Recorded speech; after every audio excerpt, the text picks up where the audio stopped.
But instead of being like, Clay, why do you think you would cheat just because your dad did? Whether he's cheated before, whether he feels like this is just like an unfounded concern, or if he really feels like, hey, girl, I know myself and I'm gonna cheat on you later on. But I feel like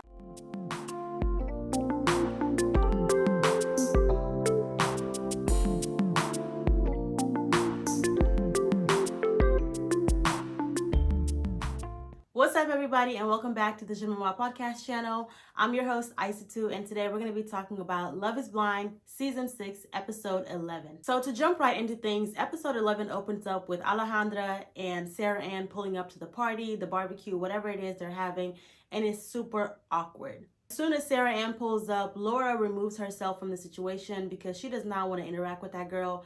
And I have to say, that's something I can be very appreciative of.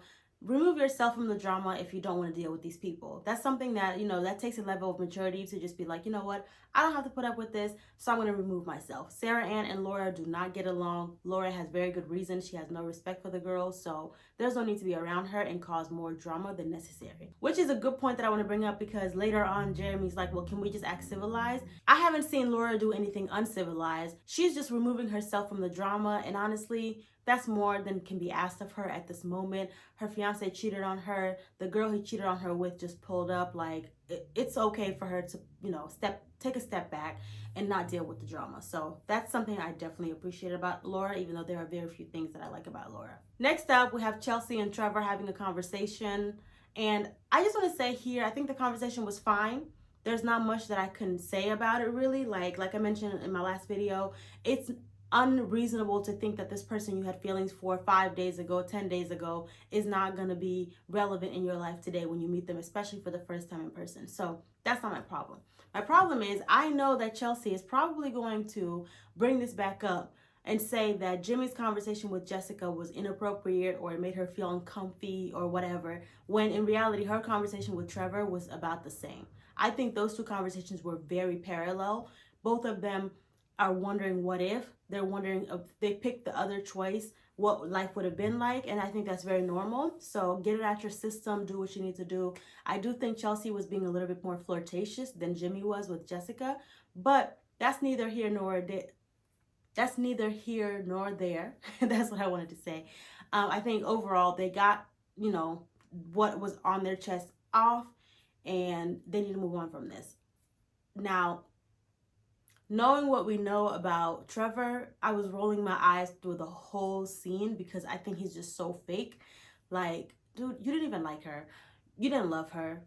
You're not even here for the right reasons. And you're, going through the motions. I think he definitely was in it for the camera time. And just knowing what we know, the conversation was very inauthentic on his part. But on Chelsea's part, I think definitely she was like, hey, look, there's always a what if moment when it comes to you, what could have been, and I'm with Jimmy now, but honestly, life with you would have been great. And it's like, girl, pump the brakes. Because if Jimmy would have said that to Jessica, it would have been a whole different story. But anyways, moving on. The next scene was a short scene, but a very anxiety-driven scene for me, because this is when Chelsea made the comment that Johnny and Amy are the strongest couple. And Jimmy was like, why would you say that? And they start going back and forth. And I really was on the edge of my seat thinking that these two are going to fight. They're going to fight because that's all they ever do. And so Chelsea was making a joke about it. Jimmy took a little bit to heart because it was kind of the timing of it too. Like, you have just got done talking with Trevor and talking about how things could have been different. Things could have been yada, yada, yada. You step away and say that they're the strongest couple, and you try to backtrack and say, no, I was just kidding. But it was honestly, I was so nervous that they're going to start fighting in front of everybody. Luckily, they did not, but it still was a very awkward moment of like, me, no, I was just kidding. Don't be mad. And he's like, well, as long as you were kidding, I'm not mad. The two of them, they might actually just deserve each other because they're a mess. They're a hot mess. Next up, we have Laura and Jeremy having their confrontation. They haven't spoken for a couple of days, and Jeremy's saying, I tried to send you some flowers. I tried to rekindle things with you. I tried to make things right. And Laura was like, there was no need to. I was done. I walked away, and I meant what I said when I said I was done. You did not need my address. I politely declined and said no thank you. So they had a little bit of back and forth because he's saying that she didn't say no thank you. She's saying I did say no thank you. I was very polite about it. But overall, these two, it's dead and gone. There's no need to really talk about it. Sarah Ann did hand Jeremy his ass on a silver platter, and then she walked away from the situation. She definitely was putting on a tough front that she can handle it and she's good. She knows her boundaries. She knows her self-worth, all this stuff. But we see later that she does end up breaking down, and that I don't like Laura, but I can see why she tried to put on that front a lot, because she basically was trying to show that she's strong and this didn't break her. But by her continually saying that he doesn't need attention, nobody needs to pay him any attention, he's unimportant, you're literally giving him that importance, you're literally giving him that attention by focusing on him. And we see that later on when she breaks down, the tough shield, the tough shell that she was trying to portray that she had is not really who she is. She's deeply hurt by the situation, and rightfully so, because Jeremy is disrespectful as so I did have a moment of sympathy for Laura, because no matter how unlikable a person is, you can see like when they're in pain, that's really sad to see. And so that conversation did not go well. She basically, flicked him off and walked away. She didn't really flip him off, but she basically verbally flicked him off and walked away. And I was really proud of her for that. But of course, later on, I felt sorry for her, because then the feelings all started rushing in and she realized what had happened and how it affected her. This next scene might be my favorite scene in the entire episode. It is my favorite scene in the entire episode. And I say that because even though it was kind of a WTF moment, it also was just like, yes, thank you, AD. So we have AD and Sarah Ann sitting on a ledge, and AD is confronting this girl. So she's like, why did you send that DM to Jeremy knowing he was engaged to Laura? So you're basically, so for context, if you don't know what's going on, basically Sarah Ann and Laura and Jeremy were in a love triangle. Jeremy ended up picking Laura and broke it off with Sarah Ann. After he got engaged to, he being Jeremy, after he got engaged to Laura, Sarah Ann sent him a DM saying, hey, thank you for the experience. I had an amazing time. If the door is still open, basically saying, if things are not working out with you and Laura, you can go ahead and back that ass up over here. I'm here for you. That's basically what she said. And so AD is confronting Sarah Ann at this point and being like, why would you send such a messy DM? Why would you send that message knowing that he was engaged to Laura? And Sarah Ann doesn't really have a good answer. She's definitely getting confronted. She's definitely getting cornered in the situation. And she doesn't really have a good answer except to say like, people need to be realistic. Like we all had feelings for one another. So it's not like out of the ordinary. It's not far-fetched for me to send a message like that. I was just saying, hey, in case, but I wasn't inviting him over to cheat on his fiance. And AD is just pounding in. Like AD is like not letting up with the situation. AD is not here for the shit, and she's not stepping off of Sarah Ann's neck, and I love that. Even though a part of me feels like it's not AD's place, and AD tends to do this a lot, so I have a similar sentiment around AD talking to Kenny or Kenneth about whether Brittany was ready to raise Black children. I don't think that was her place. I understand what she was saying. I agree with the sentiment overall, but is it her place as someone who doesn't know Kenny like that to step up and put that thought in his head? Similar situation here. I don't think she's the right person to confront Sarah Ann. Now, if you want to be messy and you just want to get the tea, go ahead and do it. But it's still not her place. To me, that conversation would have made more sense if it was between Laura and Sarah Ann. Especially if in the pods, when Jeremy broke it off with Sarah Ann, she walked back into the women's living quarters and congratulated Laura and was like, he's choosing you. So you made it seem like you were this like above it all, good, loyal, well not loyal, but like, woman with integrity, and you understood what the process meant and you understood the choice that he made.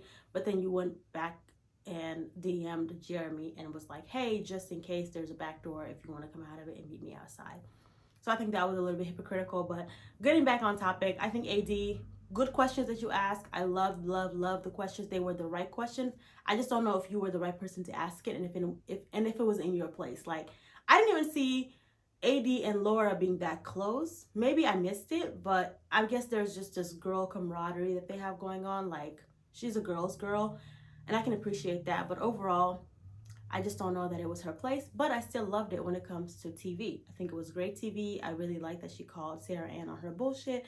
And that's what leads us into the next scene where Sarah Ann is crying, fake crying, to Jeremy that she's the evil bitch in town. Honestly, this scene I was over the whole interaction that they had. I think Sarah Ann was like, why is everybody looking at me like I'm evil? Why is everybody judging me? Why is everybody this and everybody that? But it's like, girl, you're a homewrecker. I'm sorry. I don't care whether it's justified or not. A homewrecker is still a homewrecker, okay? If you find a home, whether the home is stable or not, and you wreck it, you're a homewrecker. So I didn't really appreciate Sarah Ann not understanding or not comprehending why people would see her in that light. She definitely was like looking for validation from Jeremy, and Jeremy, of course, was happy to give it to her. Like, no, no, no, I didn't see it like that. I didn't see it like that. It's because y'all already smashed. Y'all already have a plan going forward, and that's why y'all got on them jet skis in front of everybody, which was super disrespectful. I'm sorry. I think for Jeremy to have just gone through what he did with Laura, the least he could have done is like leave the party. If you guys realize like this is not the place where we're gonna get the most support as this new couple or as this potential couple, just leave the party. Why would you go and get on jet skis in front of everybody? It was super awkward, super uncomfortable. I did not appreciate it on their behalf at all. I think that just shows how selfish they are and how they claim to not care what people think, but then when they get in private, they talk about how everybody hates them for the actions that they've done. We're not judging you based off of imaginary actions. These are things that you have done. Jeremy, you stayed out until 5:30 in the morning. Sarah Ann, you did DM somebody's man. So like, we're not making this up. This is what you did, and that's what we're calling you out on. So I didn't really appreciate that. I think the jet ski moment, completely out of pocket.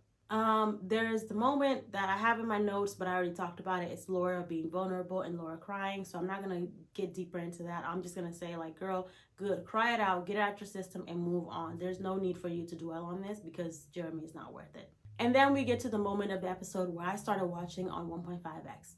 Literally, I was not interested in seeing their individual dresses. I was not interested in seeing who they, well, no, let me take that back. I was interested in seeing who they brought, just because I wanted to see like what kind of friends do they have, what kind of family support do they have. So overall, I think it was over, like everything made sense to me. Nothing stuck out. So I'm not going to go into individually who brought who. Yeah, I'm not going to go into that. I watched it on 1.5x.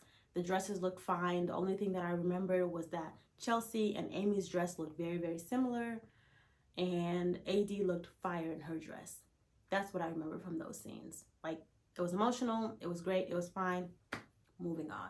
In the last couple scenes of the episode, we have the final dates. So here, I want to start off with Johnny and Amy, who are probably the least memorable, but for good reason. I just think they flow so well together. They look like they've been together for a long time. For their final date to be like a campfire, it was so small. Like, honestly, it was so wholesome. I felt like there wasn't a lot of pizzazz, no need to really like impress one another. Like, you're comfortable with one another and you just enjoy being in each other's vicinity. So that date felt really wholesome, and I love that for them. I think they're going to be the only yeses we have at the altar for this season, and I'm ready for that because nobody else needs to say yes. And speaking of nobody else, we have Clay and AD who go for a final dinner. Was there anything memorable about that date? I just wish they would stop talking about this like being iconic and being great and going to the moon and taking over the world. Like, y'all have way smaller issues that you need to fix first before you try to conquer the world. So I just wish they would focus more on that. And I think especially AD, she's just so excited about this idea of being married, this idea of moving on to the next level, that there's a lot of questions she's not asking. Like, I don't think she's asking the right questions to Clay. Clay is being forthcoming with his issues, but instead of being like, Clay, why do you think you would cheat just because your dad did? That would be a great question, because that would reveal to you, if he's honest in his answer, whether he's cheated before, whether he feels like this is just like an unfounded concern, or if he really feels like, hey, girl, I know myself and I'm gonna cheat on you later on. But I feel like whenever Clay is being honest about how he's feeling and his fears when it comes to the commitment, she's kind of just like, I got us, we're good. You know, just follow my lead and we're gonna be good. And so I really don't like that about them. I feel like they try to gloss over a lot of things, and that's only gonna be to their detriment. I really do, really think so. And I think as I'm talking about this couple, I may have skipped a scene, not skiing. I may have skipped a scene where they painted shoes, and that was super cute, but I didn't really have anything to say about that, so that's probably why I forgot. But yeah, overall, I think with this couple, they just need to get on the same page and ask in-depth questions versus just like surface level, we look good together, we got this no matter what. No, it takes hard work. So you need to understand what work do you actually have to do to make the relationship work. And in order to do that, you have to unpack a lot of things. And I don't think they're unpacking a lot of things. Along the same lines, we have Chelsea and Jimmy, who are just kind of like in Delulu land. So Jimmy does not love Chelsea, or maybe he does. Like, I'm really having a hard time reconciling that. I feel like with how she's acted, if he's still around, is it because he truly loves her, or because he just wants to get through this experiment and maybe make it to the altar and say no based on all these other actions that she's done? But as far as we know, like, Jimmy's pushing through. Chelsea is so emotionally unstable. Like, she literally is a ticking time bomb when it comes to when she's gonna freak out, how she's gonna freak out. So there's a lot to be worked on there when it comes to their relationship. And Jimmy is kind of in denial about the fact that he's not truly in love with her. I think seeing Jess, it didn't have as much of a seismic effect as I thought it would have. I thought that he would see Jessica and then come back and be like, I'm done. I don't want to be with you anymore. But Jimmy has honestly stayed pretty consistent throughout the relationship. But I think deep down, he's stifling his true feelings. He's stifling his true thoughts. There are times when he's talking to Chelsea and he goes to say something and he kind of pushes back. Like, whether he like licks his lips to stop himself from saying something, or like purses his lips together to almost keep what he's trying to say inside. I think Jimmy is genuinely trying to be a good husband. But whether he's a husband who's in love with his wife, I don't know. And that's something that has to get resolved before they make it to the altar. Otherwise, they're just going to end up divorced later on. So in conclusion, that was episode 11. There wasn't much going on. I will be honest, I was expecting a lot more based on the previews that they showed us. Nothing was too explosive. Some people acted like brats. Some people acted like bitches. Some people acted like little hoes. It was all across the board. Some people were just not it, and some people were just and those people were Johnny and Amy. Thank you for carrying the season. Thank you for carrying the team on your back. I know you must be super tired because everybody on the show is acting so crazy. But it looks like we have the weddings and then reunions coming up. I don't really know. I feel like this schedule is pretty messed up. These last 2 episodes could have been lumped together with the next couple episodes that are coming out, or they could have just released the season all at once. But overall, I think that this last episode was less eventful than I thought it would be. And so that's what we have. This is my review of episode 11, Love is Blind, season 6. I think overall, I'm just ready to get to the weddings and see who says yes and who says no. In terms of predictions, I think the only couple that should say yes is Johnny and Amy. And I think they will say yes. And I think the other couples, in terms of reality, what most likely would happen, not what should happen. I think Clay and AD might say yes to one another. I don't know if they're going to last long term, but I feel like at the altar, they might say yes to one another. If there is a no, I think it's going to be from Clay, because AD is kind of ready to be like Captain Save-A-Ho, as she calls herself. Jimmy and Chelsea, Jimmy needs to say no. Whether we're in reality or we're in fantasy world, Jimmy needs to say no. There's no circumstance where Jimmy should say yes. There's no rationale for that. So, yes, that's what I had for season 6, Love is Blind, episode 11.